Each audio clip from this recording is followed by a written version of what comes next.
Verse 10 in Exodus 13 today is where we're going to start, and we'll look at 10, 11, and 12. And the people begin to panic, and I get it. I understand why they panic. Even though they had seen so many things, now the entire Egyptian army is coming after them. And I've had many moments in my life when I've seen God work in profound ways around me and even in my life personally. And still sometimes when things turn loose, it's natural for me in my emotions to doubt God. And what I have to do is step back and say, okay, this is a scary situation. This is a difficult situation. This is a confusing situation. I don't know the outcome. I don't know what's going to happen. So I recoil from that. But in my mind, I have to go, wait, I know who God is. I know what God has done for me.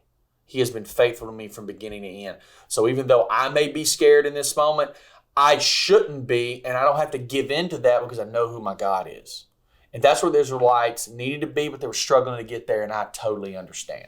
Verse 10, it says, as Pharaoh approached, the people of Israel looked up and panicked when they saw the Egyptians overtaking them. They cried out to the Lord, and they said to Moses, why did you bring us out here to die in the wilderness? Weren't there enough graves for us in Egypt? What have you done to us?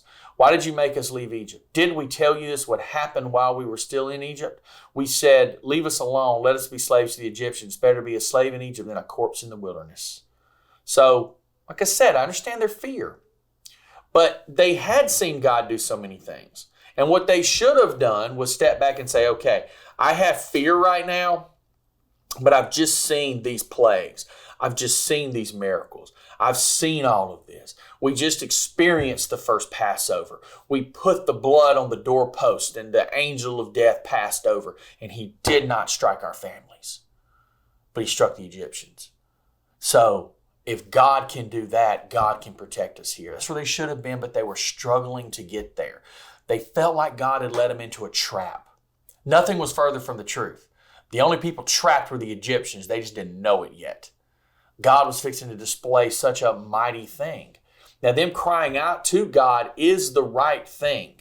We find ourselves struggling. Crying out to God is good, but cry out in faith. Cry out knowing you serve a God that loves you and that cares for you and that will provide for you. That's how we should approach this. That's how Israel should have approached it. And I think looking back, many of them will see exactly how big God is. He's the same big God for us. Take it easy. Have a great day.